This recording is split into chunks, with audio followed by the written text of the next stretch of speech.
Hey everyone, and welcome to Chef AJ Live. I'm your host, Chef AJ, and this is where I introduce you to amazing people like you who are doing great things in the world that I think you should know about.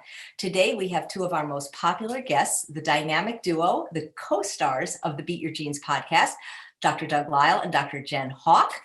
And they have a wonderful website together, esteemdynamics.com, where for a pittance, you can have entry into their membership, or you have private Q&As with them, much like we're having now, but even more exclusive. And they're here today to answer your questions on all kinds of subjects like forgiving a betrayal, driving anxiety, and succeeding in an unclean environment. Please welcome back Dr. Doug Lisle, Dr. Jen Howk. How are you guys doing today? Good. How are you? I am terrific. I'm so happy to see you guys. Well, let's get right to it, because when you guys are on, we have lots and lots of questions. And the first question is really from last time Dr. Lisle was on Mother's Day. There was a question from a lady who caught her husband in bed with the neighbor. And Dr. Lisle did a wonderful my monogamy isn't necessarily something that everyone, especially the males in our species, can do. But the second part of the viewer's question was, when somebody that you deeply love commits a betrayal, or when you feel betrayed, how do you forgive? And if you are able to forgive, how can you ever trust the individual again? So this is more of a general question, not just pertaining to this lady's situation. How do you forgive a betrayal? And how do you ever trust a person that committed one? That's complicated. I'm going to let Jen wind out a little bit, and but there's a lot of little elements to that one. So go ahead and just have at it. Yeah, well, I'm sure people want to hear you complete. If this was part of part one last time, people I'm sure are waiting, so I won't go too in depth on this. But I would say in general, it's you're giving this enough time and enough evidence. Nobody should expect themselves to be able to forgive such a thing right away. That's not going to naturally happen. So if there is forgiveness in the system to be had, it's going to come as you continually evaluate your relationship with this person, and you figure out that balance of whether there's enough trust going forward or not. So it's that's only going to come with time. There's no magic words that the person can say. There's no way that you can just kind of force your will into a place where you're like, I've decided to forgive them, and I'm going to leave it in the past, and that's that. This is something that organically happens just as you continue to stay open to the information that you're getting in that relationship, and weighing out the costs and benefits of everything else that you value about that person, and if this is something that is survivable or not. That you're not going to know right away, and it's going to be different for every individual. It's going to be different for every dynamic that exists between two people, because every relationship is a little planet unto itself. That's the sum total of those two personalities in the little universe that exists only between them. So that's not anything that we can replicate from couple to couple to couple and say it's going to take this percentage of time that you were together with somebody to get over them, or these sort of rules that you'll hear thrown around. Those are just guidelines at best and useless information at worst. So it's just going to take what it takes. It's going to depend on how naturally resilient you are to this kind of thing. It's going to depend on the circumstances under which the betrayal occurred. How unusual was it? How similar is it to other behavior that you've seen? Is this the final straw where you've been accumulating a lot of evidence that looks like it's pointing in one direction for a long time, and this is enough and now you're just done? Or is this coming out of nowhere and it's very out of character and it was situationally unique? It happened because of certain forces. All of these things matter depending on how you're going to move beyond it and how long it's going to take. So I know that's kind of a non-answer, that sort of it depends answer, but that's really the only way that we can approach something like this. But Doug might have some more kind of general rules to throw at it. Yeah, it's 100% agreement. I could see things exactly the way Jen's talking about. I would say that we could go into the nuances of how it is to look at this. I can remember a case where the same thing had happened, and the woman was coming to me, and man, she was hot under the collar.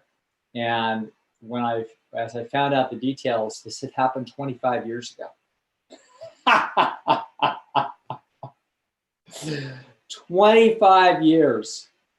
This gal was still giving it to her husband, like at every conflict of interest. He was at the point of a bayonet. And my point to that was, number one, I see why he might have done this. And number two, what I can't understand is why he's staying.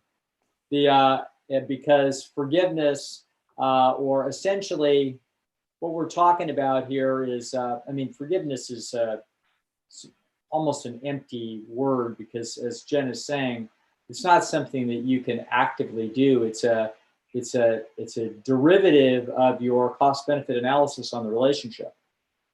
Similarly, the concept of betrayal is interesting, because what an individual is doing is they are pursuing their best interest. And the only reason why you want to be in a relationship with them is that they want to be in a relationship with you because they consider it in their best interest. And so then you have to wrap your head around the fact that individuals in principle in the world have inherent degrees of conflict with each other. I don't care if that's your best friend. I don't care if it's your mother. The two of you are not the same individual.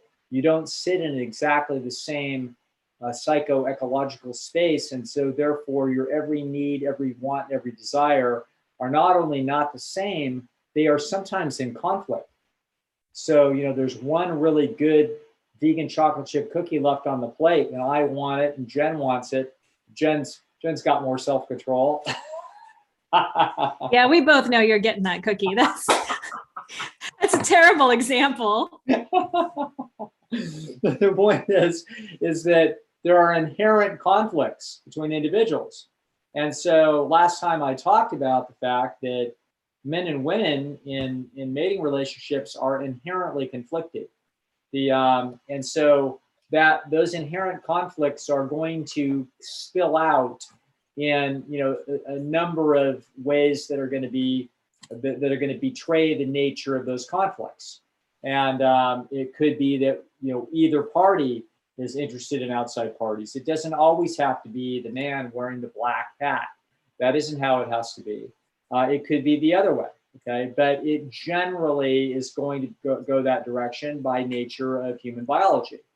And so the great conflict of interest that sits between men and women is really around fidelity. And the most important part of that dynamic is that men are biologically more wired to be less faithful. That's why you have a thing called a wedding.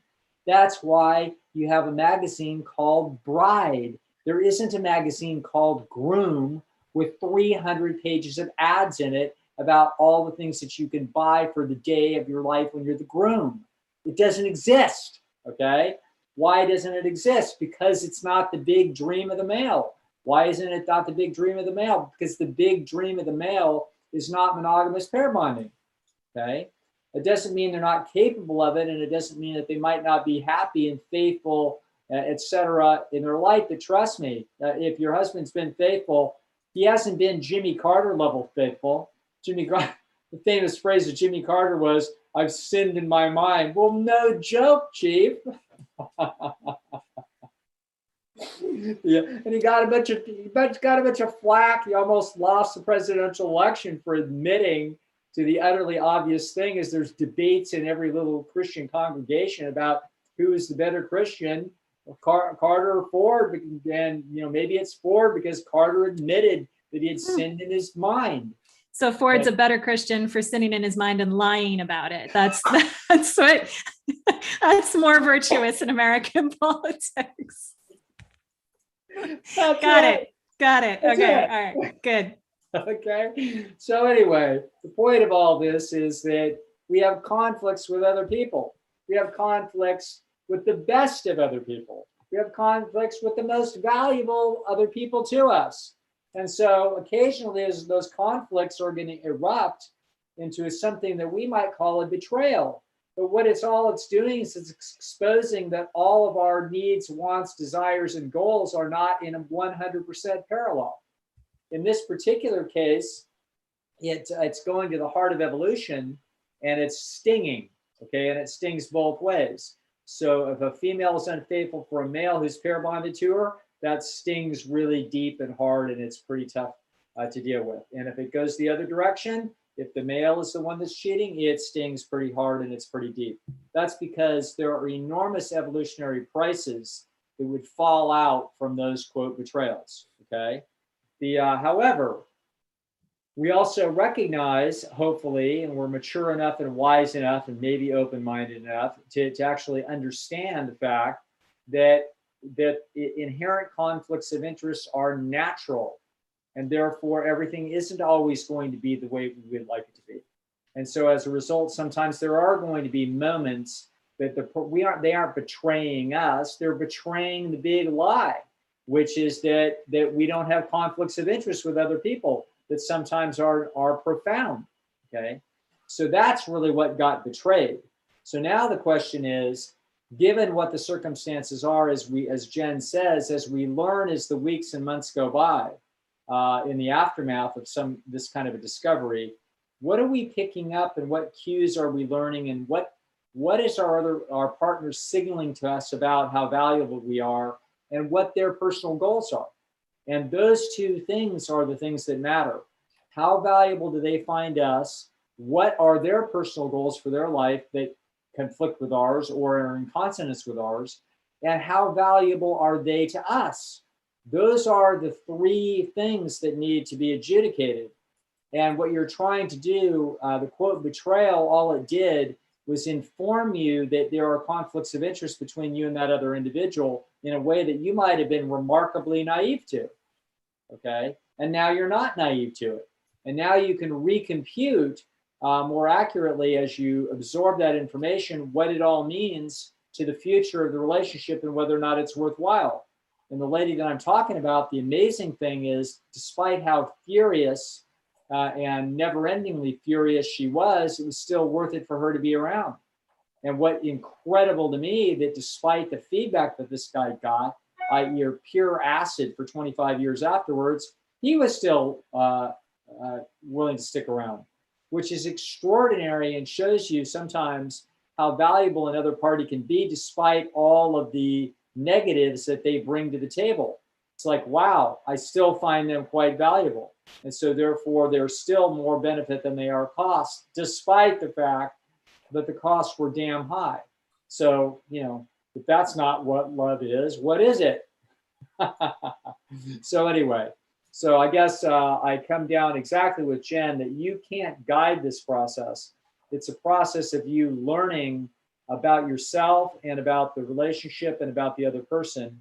And now you have a different perspective that is more accurate than the one that you had before you started, okay? That may mean that it isn't worth it and you wind up that, quote, you just can't forgive it. It's just too bitter and too disturbing for you. Actually, that couple, my attitude is, God, what kept you together? I hope it wasn't finances, because it sure as heck sounded like, you both would have been better off on an entirely different road. If we still got fury breathing out of the person's mouth 25 years later, it's like, whoa. Had I been the guy that had done that transgression, I would have, after a year or two of that kind of venom, I would have walked. Okay, so this is not, you didn't kill anybody. You just, what did you do? You betrayed a mate that just can't let go. So maybe she can't, or maybe he can't. And if that's true, then you have to really size that up and maybe make a very rational, wise, mature decision that says, I got to go. This relationship has been poisoned by the realization that we have conflicts of interest. Oh, well. Okay. So that's how I would look at that. It's just that sometimes people just have trouble forgiving. It doesn't have to just be infidelity. I mean, just in general in life, that's something people seem to struggle with. Yeah, that's because they're running cost benefits, AJ. The quote, lack of forgiveness is actually nothing other than the memories of the fact that we discovered a conflict and we discovered something about the other person and how they evaluated us. And our nervous system is remembering that as a warning device that the same kind of thing could happen again. We got surprised because we actually believed that we were more valuable than the alternative side of the conflict of interest that was sitting inside the other person's head at that moment. So we would have thought, based on the choices that they had in front of them, that they would not have chosen an alternative, an alternative friend, an alternative mate, an alternative decision to go on vacation rather than help me, when I was recovering from some broken leg. In other words, they made a choice. They may have done it openly, which shocked us, or they may have done it in secret to cloak it from us. But then when we found out that we didn't rate as high as we thought we did, i.e. we are betrayed, okay? So we effectively felt like we were more valuable to them and they were more valuable to us, and we wouldn't have done the same thing if the shoes were on the other foot. So we became enlightened in a very unpleasant way about how it is that they value us in the grand scheme of their existence. And so we don't, quote, forgive, because the truth of the matter is that we're remembering that, and we, as a warning device to ourselves that basically said, you used to think that the two of us, we were equal in the insurance that we were extending each other. We were best friends and we were both extending each other $1 million policy. And every time we got together for a birthday or Thanksgiving or the holidays or just getting together once a month, we're best friends and we're talking because I'm extending you $1 million policy and you're extending me $1 million policy. In other words, if you're in trouble, I'm going to go all in to help you. And if I'm in trouble, you're going to go all in to help me. So those two people can believe that they are actually, our person number one can believe that they understand what's happening. And then they find out later on that the other person reneged on that implicit deal and that I was being bluffed. And in fact, they were only insuring me for $50,000. Now it looked like $1 million and they sounded like $1 million, but the truth is it wasn't, okay? And that's what that woman feels like when she felt like, wait a second, I thought that we both evaluated this situation equally. Of course, there would be alternative partners, but we wouldn't look at those and seriously consider them and have sex with anybody outside this relationship because this has a sanctity to it, and I'm so important to you and you're so important to me, blah, blah. And it's like, oh, well, she found out that wasn't true. She found out, she wasn't that valuable. Not that she wasn't valuable, she just wasn't as valuable as she thought she was. And so as a result of that, she becomes enlightened, okay? Yeah, you're not betrayed, you're enlightened. And now it's not so surprising that someone would bluff you about how much insurance they were giving you or how valuable that you are.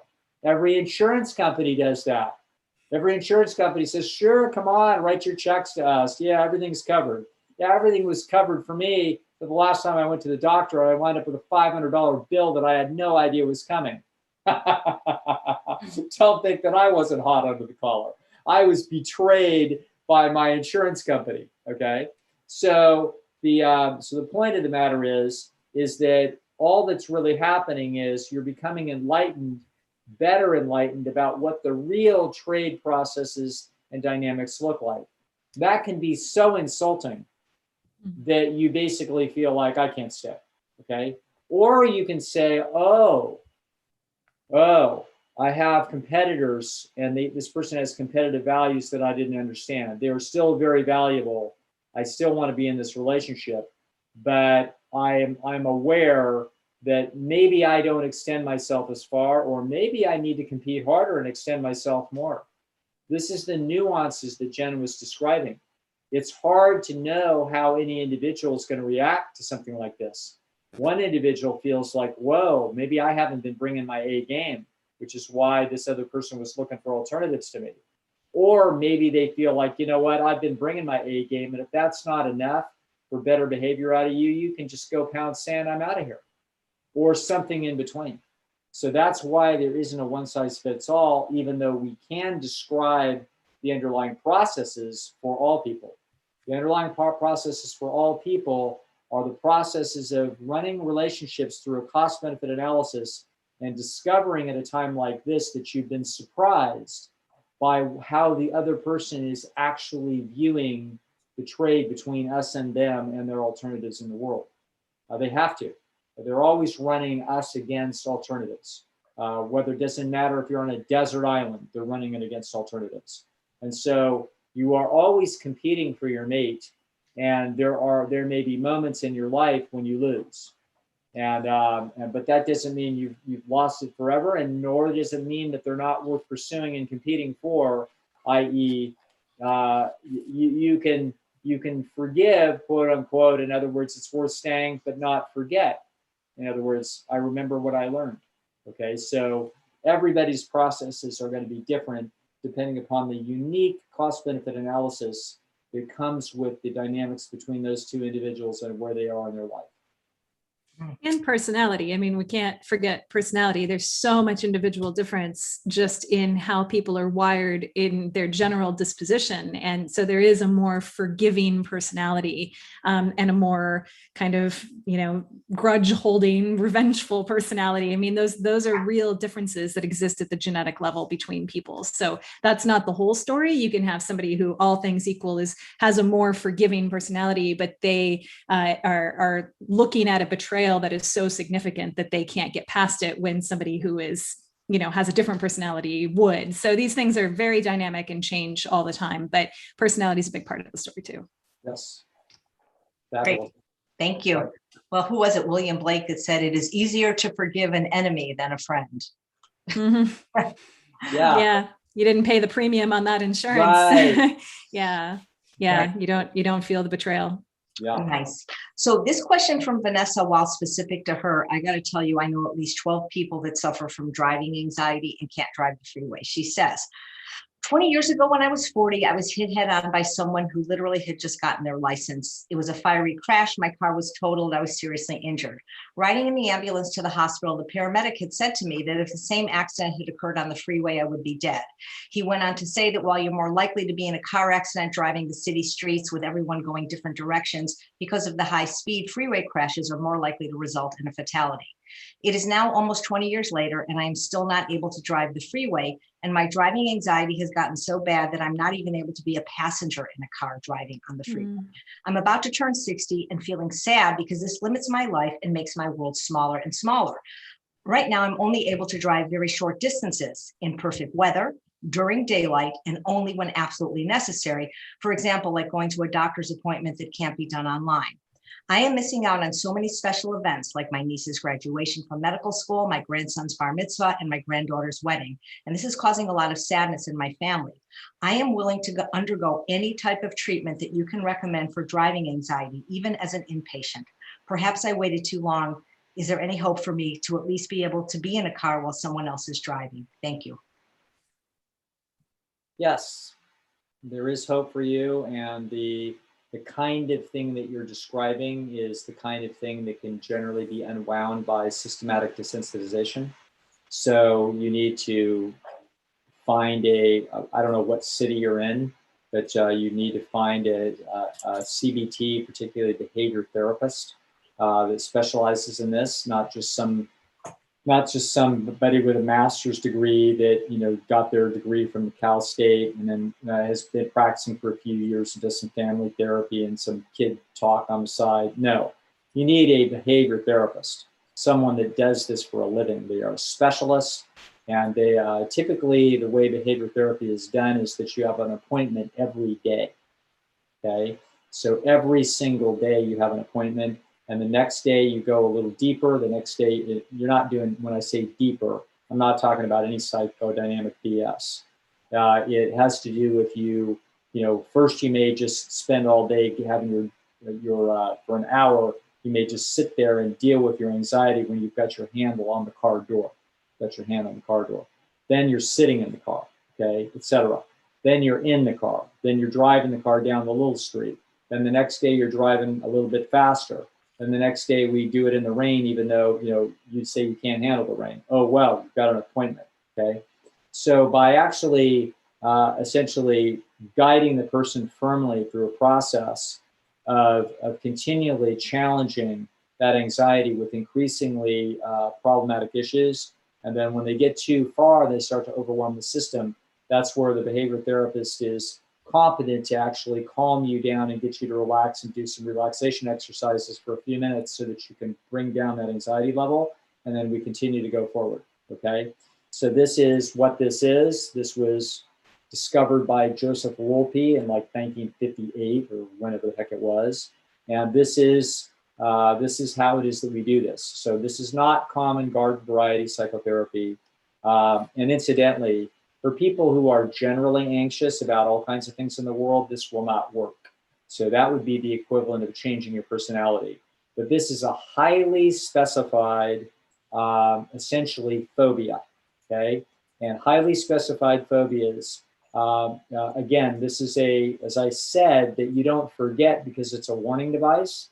That's what this is. In other words, this person hasn't had all kinds of other things go wrong in their life and go weird sideways. No, it's this. It's a highly specific phobic reaction to a trauma. This is the only place that trauma is legitimate, okay? Anything else that you've heard, that somebody had some bad thing happen in childhood and that's why they're having trouble with their work or their mate or anything else, that's all complete and total BS. No, that's just their personality. This is different, okay? This is a highly, and obviously it's probably this individual is genetically predisposed to this. So this is already a high wire, high conscientious, generally high tension individual in all likelihood. However, this specific incident was significantly traumatic enough that their nervous system is kicking up adrenaline, which and an avoidance reaction to this process. And she's obeying the avoidance reaction and finding that her world is getting smaller and smaller as she keeps staying 1 yard inside the perimeter as to not challenge that anxiety, okay? Unless you challenge the anxiety, your nervous system can't update the information and determine that you're wrong. So this is the way that this is done. That's what you need to do. And if you're in the middle of Visalia, God help you, because there isn't a competent behavior therapist in small town America. Exceedingly unlikely. You need to be near a big city. That big city, we need to have somebody that is known and is a specialist with this specific type of problem. Well, if I was a gambling person, I would lose, because I always think you're going to say something and you say something completely opposite. It's like I would figure you say, oh yeah, that's it. Just don't drive, take Uber. But you always surprise me. There you go. Well, that's why I'm here. It's still a few surprises left. Wow. And you know what? There's a lot of people watching that relate to this. This is not this is no, it's very common. It's very common. Yeah. Yeah. Yeah, well, and it's an interesting that you would think we would say the Uber answer, because if you can't get that kind of essentially exposure therapy, if you're not in a big city where you can find somebody to work with you and do this, and you're not willing to do it, then you start thinking about how you can address it at the environmental level, and that would be taking Uber instead. I mean, it sounds like for this person, it's bad enough that even being a passenger is problematic, but that's the point at which, like, if you can't solve the root cause of the problem, you look for how can you mitigate the environment? How can you put yourself in a better position where you're not going to be confronting this all the time? But there definitely is potential to diminish the anxiety through that kind of exposure therapy with something like a phobia like this. Wow, that's so interesting. Thank you. All right, so the next question is from a health coach named Faith. I'm a health coach and was wondering what to do when I have a client who is not willing to ask for support in the home from family members to keep the environment clean, or whose family refuses and is constantly buying junk and eating junk. Is there truly any way for the person struggling to be successful in losing weight or overcoming a lifestyle-related disease in this situation? Jen, you can have fun with this. I have a few thoughts on it, babe. Yeah. I'd be curious as to what you might say. Yeah, I think it's not that it's impossible. If somebody, again, this is similar to the last question, where if you've hit a level of resistance where you're just not willing to lay down the law and say, stop bringing the Doritos into the house because it's not a safe food for me and I can't have it here.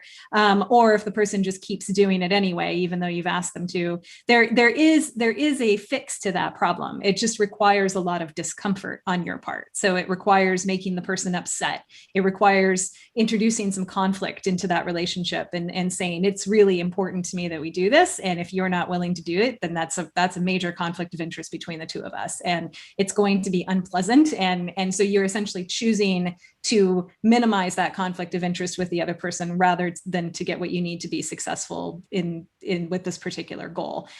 So you, of course, people can be successful. People can have problematic food around in their immediate environment and not get into it. That happens all the time. But you're making it much harder for yourself doing so. So these are all trade-offs. You need to think of this as trade-offs. Like, what are you, how uncomfortable are you willing to make that relationship to make it easier for you to reach this very difficult goal that is almost impossible for people to reach even under ideal circumstances. So I think there's kind of this inference that goes along with this question where this should be easy, beating this problem that we're not adapted to solve and that almost nobody can beat entirely. That should be painless and require no discomfort or sacrifice and no disruption to my status quo and my relationships and the harmony in my home. And that's just very unlikely to be true. It's almost certainly going to require some level of disruption and discomfort. And so I think embracing that as part of the process to make it as easy as possible to eliminate these what we call channel factors, that are going to hold you back from where you want to go. How easy do you want to make it for yourself? You only have so much willpower to throw at this thing, and you are now calling upon every last little iota of it all the time. You're just really making a very difficult problem even harder for yourself if you're making that set of choices. You're certainly welcome to make them, and it doesn't stop you from success. It just makes it less likely and it makes it more difficult. Beautiful. I want to give give people an example of my situation. So I have a couple of overgrown. Are you going to describe them? I don't know how to describe them. They're not quite wastrels. They add value. I had a relationship, wonderful relationship that ended, but what came out of it was a godfather status to a bunch of teenagers that then eventually became young adults. And at the moment, 2 of them are living in my house.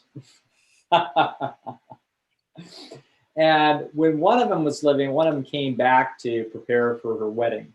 So, but the other one is so non-problematic that I've never minded his wastrel-like behavior in and around my refrigerator. It's fine.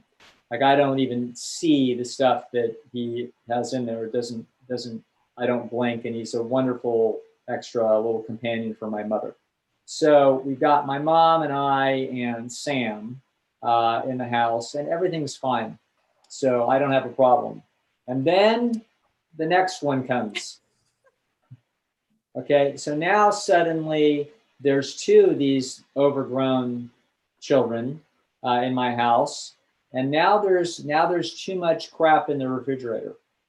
And now there's so much crap in the refrigerator that it's hard I'm not tempted by any of it, but it's hard for me to reach in and get my stuff. So suddenly a couple months goes by and I'm like getting really irritated. And I'm finding that, I'm on Chef AJ telling people to do something about their environment. Meanwhile, I'm hot under the collar and irritated at my own environment. And so I did something mildly radical. Mildly radical. But I bought another refrigerator, a small one, and stuck it right in the kitchen. And I stuck it right in there, and it has a rule. And the rule is you can take anything out of my refrigerator that you want, but you can't put anything in it. Okay? I don't want any crap in that refrigerator, and I want to know that when I open that refrigerator door, I don't care if you buy, golden, delicious organic apples. I don't want to see them in my refrigerator because I want to know that I know what's in that refrigerator. I want it to all be my stuff. If you want to steal some of my grapes, fine. But the point is that is my territory. And let me tell you something. I've had nothing but inner peace since that happened. I walk right past the old refrigerator, which is the big refrigerator that used to be mine and no longer is. And I don't even blink. Okay. So yeah, you do what you can to modify the environment as best you can.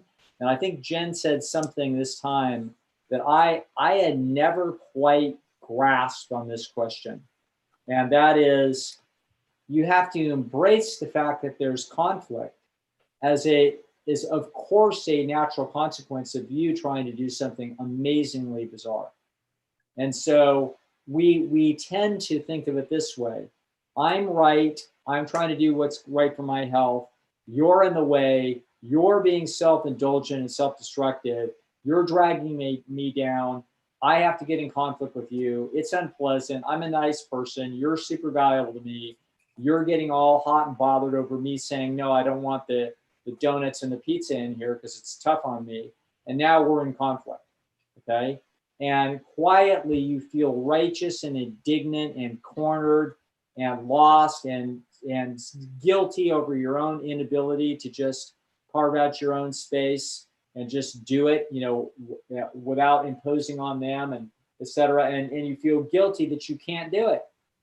Okay. So all of those things have wound up with AJ and I basically saying, well, I'm saying, hey, it's tough. You got to work harder on your environment than you do on yourself. And AJ's like, get rid of them. So the point is that we recognize and understand the frustration and the different layers of it. However, one of the things that Jen is now saying is, hey, let's embrace the fact that we've got a conflict here and understand that this is part of the process that we have to be dialing up for. And so I have to tell you, I haven't had to do that much in my life because I've been in enough control of my environment until the one kid came back. He came back in December and was supposedly going to be here for a few weeks. It's turned into 6 months. So by February, I'm starting to climb the walls. It's like, oh, okay, this is, I'm not willing to live 4 more months of my life in food chaos. This is too much trouble. So I changed it and it's been nothing but inner peace since. So that's an example of, we do what we can with that environment. Let's work it. Well, I guess she was asking from the perspective of a health coach. Is there any way to Same thing. Just tell them what we're saying. Yeah. Just mimic what we're saying. In other words, hey, this is, the health coach, it's not going to do us any good to be sanctimonious and tell them that they have to do this and they have to do that. The issue is, it's like, okay, listen, we got problems. We've got obstacles. Let's look as close as we can about the specific obstacles. So my example for myself is perfect. It isn't that I wasn't even tempted. But the point is that literally reaching in to get the vegetables is now a hassle. I got to take a bunch of stuff out. And I find myself not even wanting to do it. Okay, so I'm getting stopped by frustration and essentially sensory overwhelm and hassle. And so I needed to eliminate that. And so we want to do a micro analysis of what it is that's getting us off course. Now, for example, if somebody was bringing in vegan donuts from the vegan donut shop every day, that would be a problem. That would be a serious problem. And I would have to tell that person, you can't do that. Okay. And I tell them, if you bring them in here, if they're in this kitchen, I'm telling you where they're going. They're going down the garbage disposal. Okay. And I mean business. So if you want to bring those in the house, it's fine, but they may be hidden away and I better not be able to smell them or see them. Because that would be a problem for me. I'm no saint. I'm not Alan Goldhammer. I'm not going to just be able to walk by, I'm more like Ulysses that had to be tied up,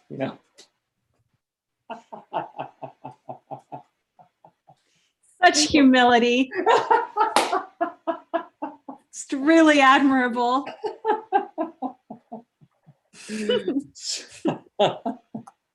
So that's how I looked at it. But that creates, if you've got somebody who's bringing donuts into your house and you're like, this is the way that it is, then they're pissed off. They're like, hey, this is my house too. I should be able to have my donuts. So you've introduced this conflict, which is just, it is secondary to the fact that you were trying to solve a really unnatural problem. So it's just going to throw all kinds of distortion and noise into this whole process. We shouldn't expect it to be a normal conflict resolution process, because you're dealing with essentially addictive substances and your own lack of control around them, or the fact that it makes it very, very difficult for you to get what you're trying to get done by having that around. So you've made things less comfortable in that relationship, but it's donuts, people. It's like, if that is a deal breaker, if somebody bringing their junky food into the house and you saying, this is really problematic for me, this is my health we're talking about, this is what I really need to be able to reach my goals. If that's a deal breaker for the person, then that is some cause to re-examine all of the dynamics of this relationship, because I'm not sure that person really has your best interests at heart. So this is embracing conflict as a way to get to the truth of the relationship and the truth of yourself and everything else, which is what life is. It's you're not de-distorting yourself unless you lean into discomfort in all ways. Faith, the health coach, is watching live, and she is saying, what if the kids are young and eat the crap because the spouse feeds it to them? Well, this is, Jen just told you. So go back and listen to the tape of what it is that she just said. You have to basically lean into the discomfort with that conflict of interest between those two spouses, i.e., if you feed our kids this stuff and it's around and it's a serious problem for me, this is getting in my way. Okay, so I need your help at us figuring out how we're going to arrange this so that this isn't in my face. If they're not willing to actually work with you on that, we've got a serious problem to examine in the CB of that relationship. So that's exactly what we're talking about. Thank you.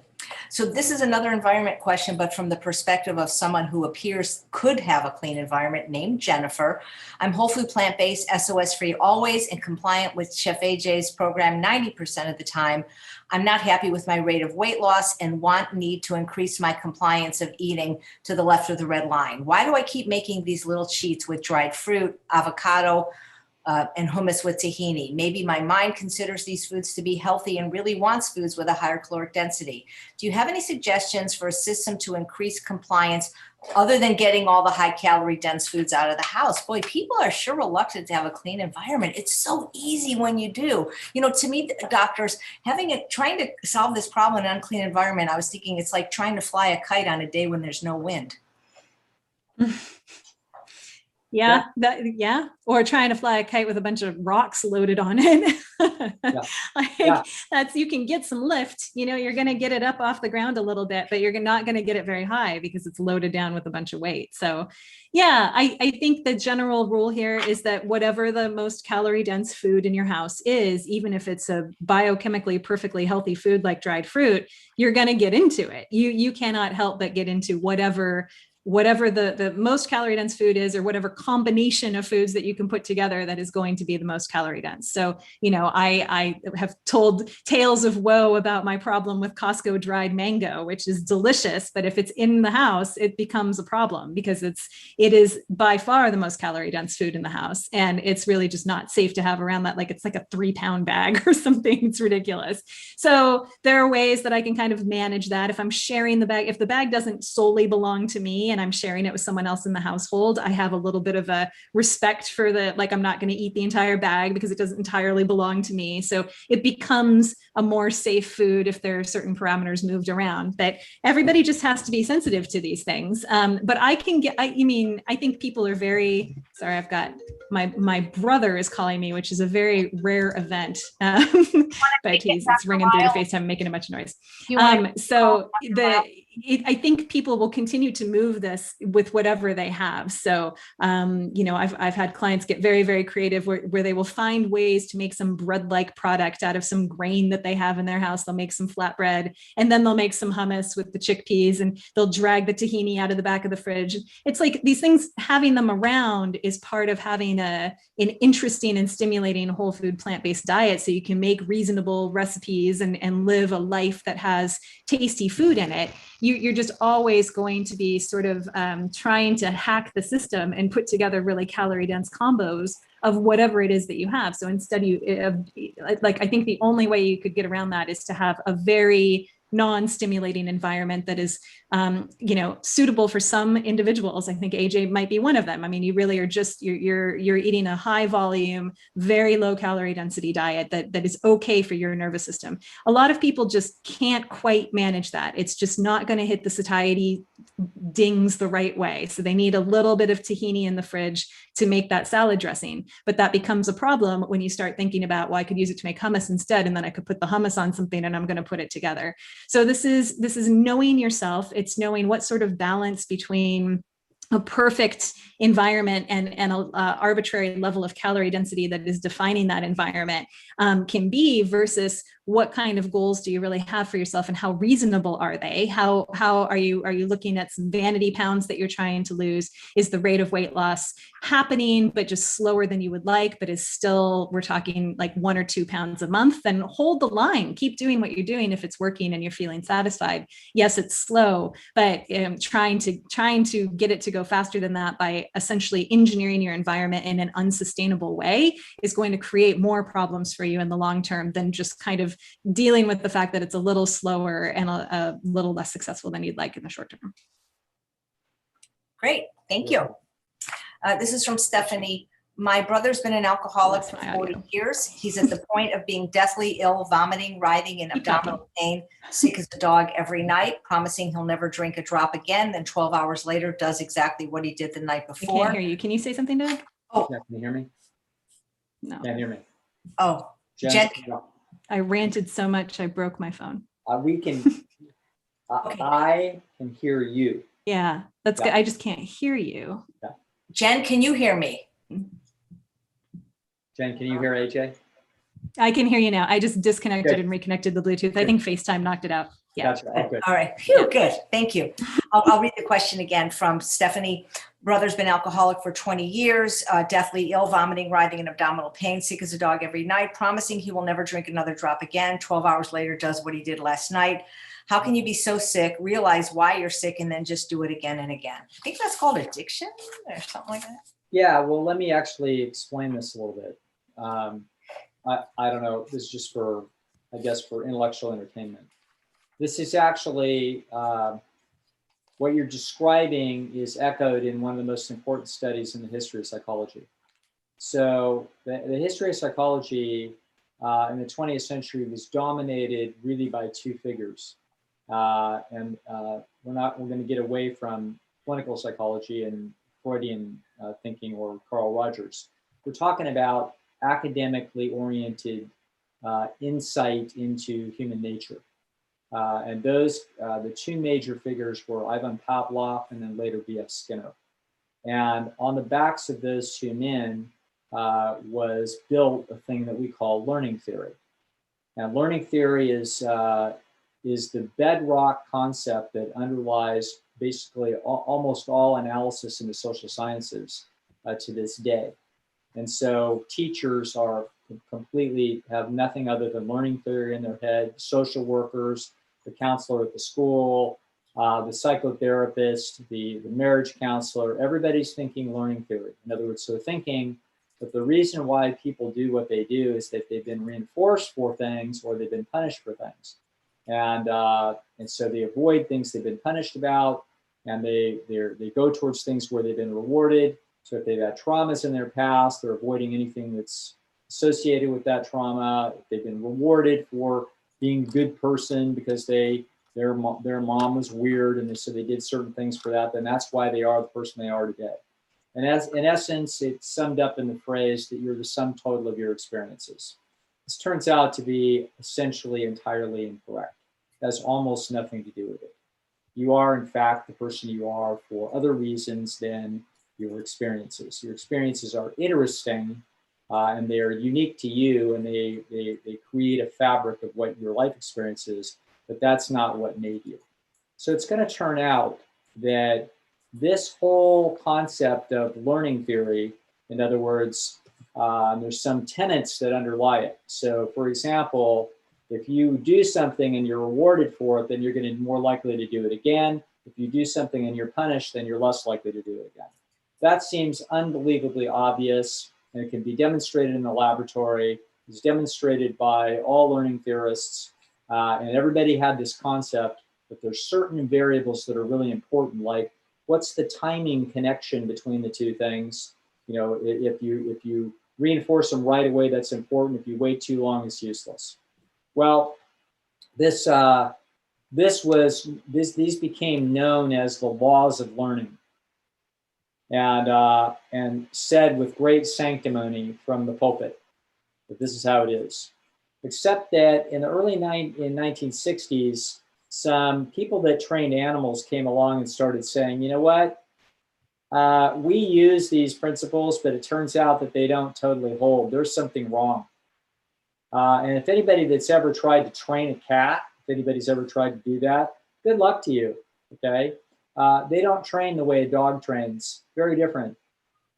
And so the noise got loud enough, and the concept that you can't just expect creatures to learn things just because they've been, quote, reinforced or punished in a certain way, that reached the mind of a Berkeley professor named John Garcia.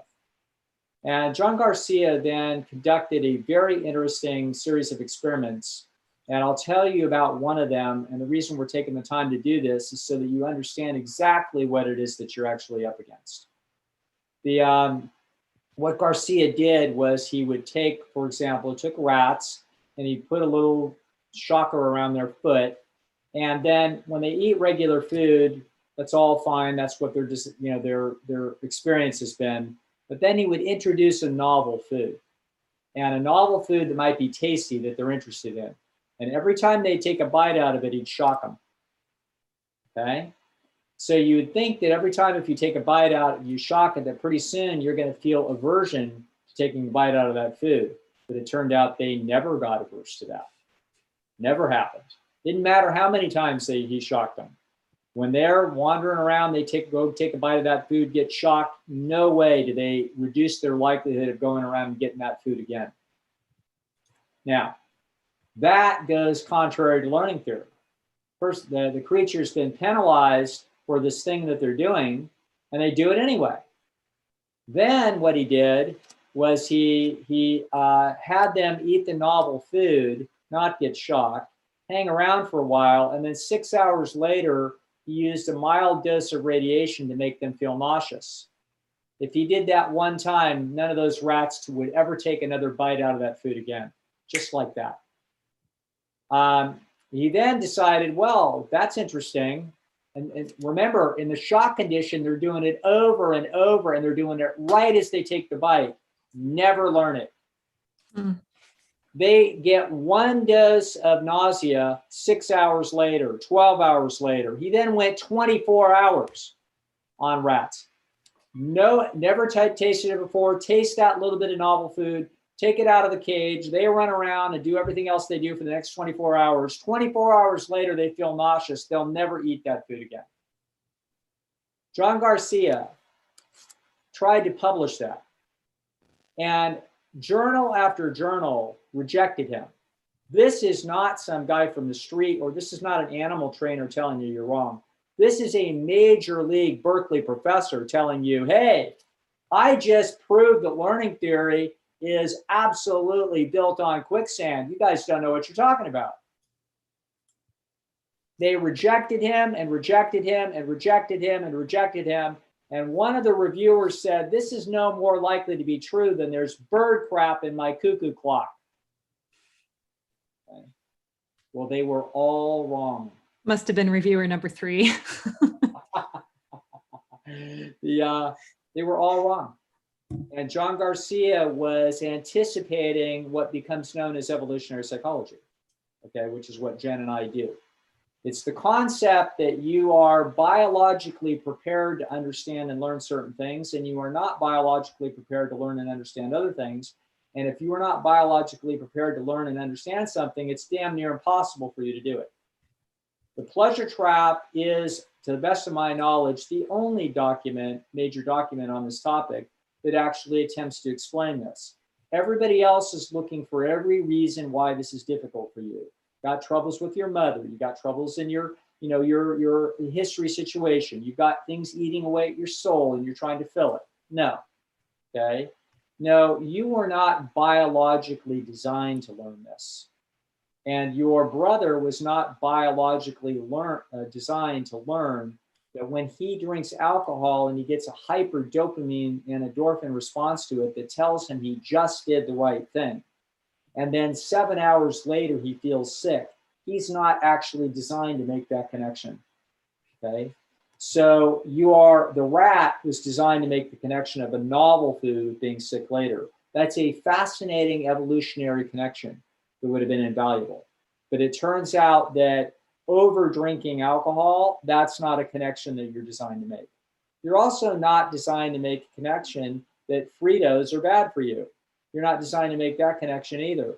Or those vegan chocolate donuts that I would have pushed Jen out of the way to get one. Okay, I'm not designed to make that connection either. So the question is, when you say, well, then how can people do it? And the answer is, well, a small percentage of highly motivated, unbelievably conscientious, determined people, after usually multiple failures and quite a road of an odyssey, can manage to pull this off to some varying degrees. That's the truth. Okay, so that's why I would never expect, hearing the story, that this guy's ever going to be able to get out of it, nor is it a mystery to me. Okay, this is why I wrote that book, The Pleasure Trap. Okay, the pleasure trap is, as the tagline says, it's mastering the hidden force that undermines health and happiness. It's a hidden force. It's an unnatural problem. It is excruciatingly difficult and impossible for most people to defeat whatever version of it that they're in. You might be able to defeat it. I might be able to defeat versions of it. I'm sure I could not defeat all versions of it. Don't get me addicted to heroin when I'm not looking. Because the truth is I very well may not be able to get out of it, or cocaine for that matter. There's a reason why I never tried anything like that. It wasn't because I thought I was going to lose my mind. I was terrified of being addicted and not being able to get out of it. That's why. Okay. So other people are more open and more wild, and so they do more things like that. And occasionally they get mouse-trapped by a nervous system that was not designed to face that problem. That's your brother. So your brother, sometime early in his life, he took a drink, and it turned out, unfortunately for him, he had a hyper-normal dopamine response. Okay. And as a result, he got trapped. Okay, so this is the problem. It's not his fault. There's there's almost nothing that he can do about it. He may, if he was unbelievably determined, he might be able to find some daylight and get through a crack. Not an easy thing to do, as my brilliant, beautiful colleague Jen Howk can tell you from firsthand experience. This is one of the most difficult things anybody would ever do.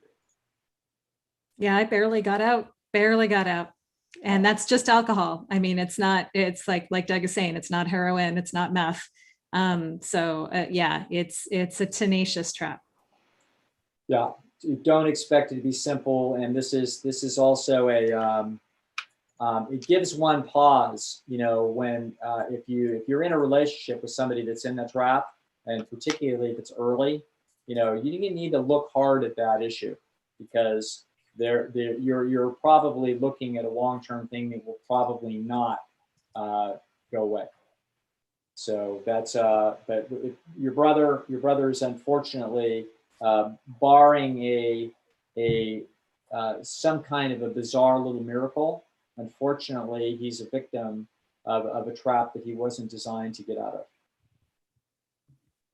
Wow. So people are saying, well, how do you help these people? So I guess you can't. I mean, there's things that you can do. You can give them opportunities. You know what I'm saying?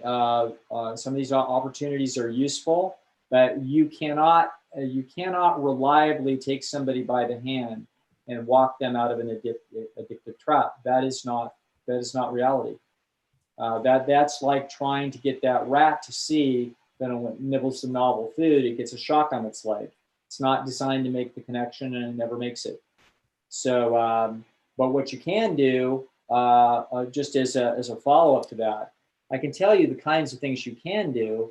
As I've told this story before of a client that came in struggling with alcohol addiction, and the wife came in, and we were working for a while, and then I said, it dawned on me that we had to as I started going down through the control we needed to place in the environment, and they looked at each other, and she said, well, we have wine in the house because I like a glass of wine with dinner. And I looked at them. I remember they're very nice people, and I remember feeling hostile. I've had the exact same thing happen. Yeah, I actually felt hostile, and it was a nice lady and nice guy too. And I'm like, I looked at her, I like, you've got to be kidding. Like I toned it down by a factor of 5 because I wanted to yell. Okay. I was like, no, you can't have that in that. She's like, well, we have a lot of nice wine. What am I supposed to do with it? I said, give it to your friends, pour it down the drain.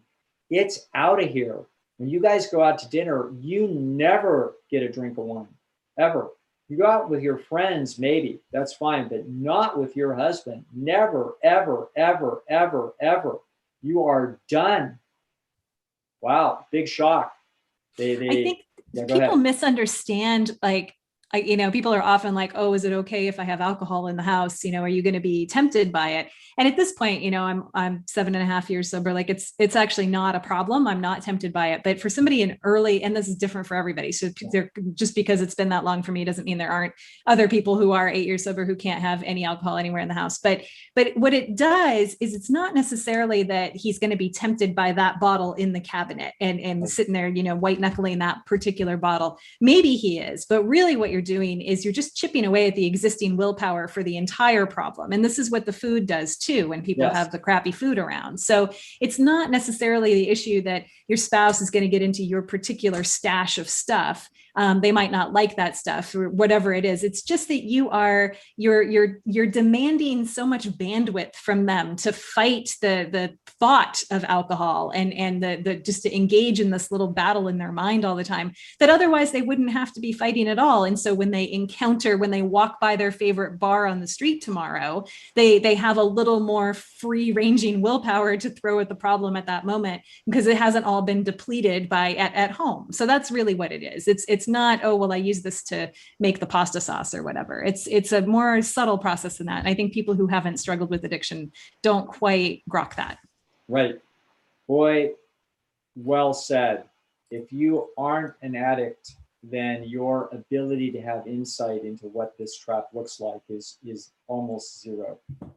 And so and that's why this lady is so perplexed that watching her brother go through this unbelievable, incredibly predictable tragedy on a daily basis, and she can't see how compelling the trap is because she doesn't live inside of it.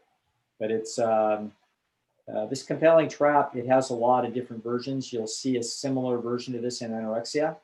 In other words, it's exceedingly difficult to understand what's going on inside the mind of an anorexic when you're trying to pull them towards health. You're trying to get them to do something that is so absolutely in their best interest, but their actual biological design is driving them to do what it is that they're doing. Same kind of a thing with the alcohol addiction. In other words, these traps can be super perplexing and extremely difficult to manage. And it's heartbreaking when you care about somebody and they're in it. And yet, you can do what you can, but you can't actually, there isn't a 1 to 100 steps to fixing it. What there is that there's a few things that you can do to really aid and abet their journey, but the rest of it is up to them. That's all you can do. It's interesting because you said if you don't have this problem, you can't understand it, because the person that had the health coach question is somebody with no addictions at all. And she's like, I don't get it. She's like Alan. It's like, right. I don't get it. What's the problem? Yeah. Do you guys have time for one more question from an HCNC, or you want me to save it? Okay. Oh, no, one more. Thank you. And then we are officially caught up with the ones that have been sent in. Those of you that have questions in the chat, you can consider having a private consultation with either of these fine doctors. They are wonderful. And I have all the information on how to do that in the show notes. Hi, Dr. Lisle and Dr. Howk. This is from Morgan. I'm a highly conscientious person. on the big five, and despite distancing myself from my parents and some siblings in an effort to establish healthy boundaries and model healthy relationships for my children, I can't stop myself from sending birthday cards to these family members. I even have my kids help out with the cards, sometimes to uncles they've barely even met. The recipients never acknowledge receiving the cards, and in turn never acknowledge my birthday or my kids' birthdays. I'm beginning to feel that my high conscientiousness is winning out over what might be healthy or happy for me, but if I stop, I feel like I've completely closed the door on the relationship. When is high conscientiousness not doing you a favor? That's sort of too broad of a question. The more specific question about what you're dealing with would be more worthy of that. So, Jen, what are your thoughts on that? Yeah, I think that's high conscientiousness. It's also agreeableness. It's also you're trying to reasonably continue to send out these little olive branches, but you're hoping that you're going to get something back in return. So you're continuing to invest in this relationship, hoping that there's going to be some sort of payoff. And so you're feeling like if you completely shut off the little drips of goodwill that you're still giving these relationships, that there's no future for it whatsoever. And that's a reasonable thing to infer. So I think this comes down to how capable are you of letting go of your expectations of what you're going to get in return for those cards? Like how much, people will say, well, I just do this because I care. I do it out of the goodness of my heart. You're really doing it because you were looking for that reciprocity, and it's not coming, and it's unlikely to come. So is that something that you can live with? Can you, would you still be okay sending these cards on birthdays and holidays for the next several decades if you never got any sort of reply in return? So I would just look at that very honestly and really ask yourself that. And then, the world will not end, and these relationships do not hinge completely on what you do over the next year. So if you stop sending cards for a year, you just cut it off now as an experiment to see what happens, and they don't reach back out, you haven't done irrevocable damage to that relationship that wasn't already there. It's not like you can't walk that back a year from now if you look at it honestly at that point and you feel that it's still worth putting something into. And meanwhile, you've taken a step back and you've tried to tame your own conscientiousness a little bit and taken a break from investing in relationships that are really sound like pretty much a drain and unlikely to pay off. So I would look at this experimentally and just take a break and figure out how your conscientiousness deals with that and how liberated you feel from those expectations a year later. And then if you don't like it and it hasn't paid off and you still feel anxious, then just continue to send cards as if nothing happened. What are they going to do when you do reconcile and you're all together? They're going to bitch about the 1 year that you took off from sending the cards when they never sent anything in return. I think it's worth just investigating your own feelings by changing the rules a little bit. Yeah. In addition, there's no modeling any of this for your daughter. Oh no, yeah. So your daughter will have her own genetically built-in analysis of every individual relationship that she has, and she will invest and pursue things to whatever extent that she feels like it's in her best interest. So she doesn't need to learn to be a steadfast little HCNC, at your knee. She either is or she's not. Right. Yeah. One of the secrets of life is to the insight that our happiness is not dependent upon what anybody else does. So if we don't grasp that, then we can be very frustrated when the relationships that we are seeking or trying to keep are not, those people on the other side aren't behaving and doing things in a way that we would like to see, i.e. signals of our value to them. So one of the secrets is dropping that and essentially realizing that I don't have to have positive feedback from anybody. Okay, so I would like to go compete in marketplaces to receive positive feedback from some people. I'm free to do that, and I'm free to go out and explore and find people in the world who would be eager and happy to be in relationships with me. But this one individual or these individuals that are frustrating me because they are not giving me positive feedback signals, I would be a fool to be wasting my time and energy trying to get them to engage in these relationships and therefore give me the positive feedback that I would think is totally reasonable, and they should. Mhm. It's like, no, if people don't like your soup, don't keep making it, okay? And keep insisting that it's good and good for them and that you're giving it to them at almost no cost. And all they have to do is just smile and say thank you. No, if they don't like your soup, they don't like your soup. Go give your soup that you like to other people and offer it, and then it'll be delightful when those people say, wow, we love your soup. That's how to do it.